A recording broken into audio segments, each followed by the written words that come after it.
everyone, welcome back. Today's recipe is Thai red curry noodles with salmon. Let's go.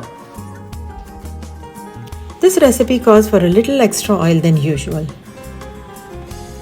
I prefer red onions for this recipe. Again, red pepper is preferred. Add bite-sized baby corn, frozen peas thawed at room temperature. Saute on medium-high heat for a few seconds. The veggies have to remain crunchy. I'm using store-bought red curry paste. It's better this way if you can't find all the ingredients to make your own. Just incorporate it well with the veggies.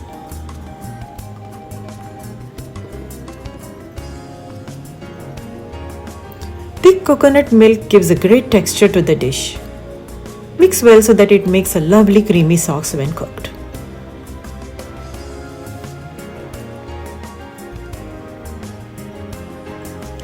I have cubed the salmon fillets. This way, they mix and cook well with the other ingredients. You can substitute salmon with shrimp.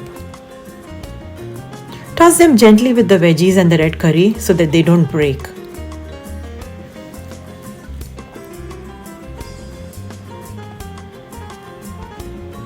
You may need to add salt since we have so many ingredients mixed with the curry. Again, toss very lightly now since the salmon is very tender. Bring to a light boil.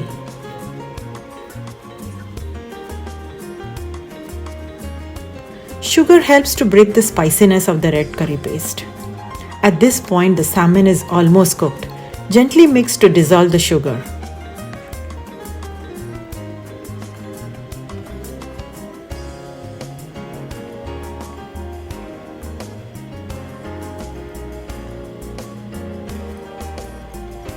Add the finely chopped white part of the spring onions.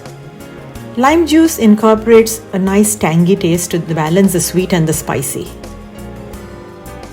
Cook noodles as per the package directions and add them directly to the wok. Toss gently. The salmon is at a breaking point here, so be very careful while mixing. We just want the noodles to get well coated with the curry.